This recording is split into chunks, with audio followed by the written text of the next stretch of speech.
Okay, well, in the last interview we had together, I just ran through of how I came about being involved in with the hemp, as well as, the medicinal marijuana slash cannabis. Um, it brought me into a venture, and it actually brought me into a line of hemp nutrition. So I've been actually researching and studying up on stuff like that, like the nutrition with hemp, skincare, and so on. So that's where I am right now. Oh, great. Now, I know you're here today to share a lot of knowledge about hemp and its uses and how it could actually reshape our economy, reshape our ecology, and, really help propel us into a better future. So let's hear about all the different ways in which hemp and cannabis can do that. All right, sure. Well, for starters, we have the fuel. As you know, Henry Ford, his first car was made in 1940s. It was made out of the hemp. And you could actually take a sledgehammer to it, and you could, a sledgehammer blow couldn't even break the windows of the cars. So they're made a lot safer, as well as more economically. Actually, the European cars are switching to making these hemp cars as well as building houses with them. So, using like the building materials, nutrition and whatnot, I mean, hemp can actually save our planet as well as our environment. It'll bring our hemp farmers back to work and what have you. I cannot see why, they will not let us, grow the hemp for these purposes. Well, I think, too, what a lot of common people, people who aren't familiar with this topic, a lot of people don't understand the difference that using fossil fuels and using like a hemp ethanol to run our cars is the hemp ethanol burns so much cleaner than the oil. And the added benefit is that it's a renewable source. So whatever you're burning off with one crop, you're replacing with the next. Whatever damage you're doing with one crop, you are rectifying with the next. So that's just an incredible benefit that I think is overlooked a lot. And with the building materials, we have to look at that again and realize that it is it doesn't use a lot of the processing chemicals that regular concrete does, and it's a negative carbon-based building material, which means it's actually environmentally friendly. So. Exactly. I mean, you can, make hempcrete, caulking, fiberboard, flooring, insulation, plasterwood, plywood. I mean, the list goes on. And it's actually very lightweight, fire, water, and earthquake, as well as rodent resistance. Now, could you imagine all the homes that were, that if they were built out of these hemp materials now, would they have, as much damage, from the earthquakes that everybody has just been experiencing? Right, and even with water damage in the mold, because we know that people get, deathly ill from mold. And am I wrong? Does hempcrete mold? I know that no. Clothes. Okay, so there you go. No, it's highly resistant to mildew and rotting. That's great. Yeah, it's also a lot stronger. So I mean, it just makes sense. It makes sense to use this for building and, to save our environment. And excuse me. Yeah, it does. Certainly, if you're at all concerned about the environment. Well, exactly. I mean, there is so much, that can be done with this plan. We just need to stand up and, take it forward and wake up everybody and actually give them, let them know the properties of this one plant It surprises me. Like you see other countries that are actually starting to build homes, right, and make cars out of this. I feel we should too. Yeah, and it's so many benefits. When you're getting food, shelter, clothing, fuel, medicine, all from one plant, why are we not utilizing it? Right. And that's a question. Yeah. Right. Well, I guess we do know why we're not utilizing it. It was completely railroaded. Right. What are we now? 70 years? 70 years in? Yeah. You just look at the economy.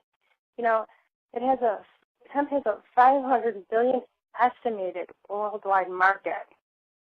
And it could bring our farmers back to work. It would generate millions of dollars for, our Americans. For, food, for example, it has the essential amino acids. Our body needs that. We need, we need the essential fatty acids. And you can't get that anywhere but they have, our body doesn't, have that. So when you're eating the hemp seeds, you're actually, helping your cells. You're helping every cell in your body. You're helping your skin, your hair. It's amazing. Now, I know, hemp has an amazing nutritional value, but along with that nutritional value, there are added medical benefits. Right. Hemp has the EFAs, and they're essential to the tissue growth. It aids in cardiovascular. It lowers blood pressure, diabetes, arthritis, skin conditions. It even improves your brain function. It also actually aids in cancer, HIV. The list just goes on and on. Why? You ask yourself why. If hemp can do all this, hemp seed oil can do all this, we know very well why. Why not? It's not made legal. We know this, but it's actually just telling everybody to actually wake up, and go read this information. Right. It amazes me. It just goes on and on. Our bodies would be so much healthier because a lot of us, our diets have meat in them. Meat doesn't really digest. It sits in your system, for a long, long time. And if you're going to actually have meat in your diet, you might as well take a hemp seed supplement as well, because actually it gives your body the essential fatty acids that it needs.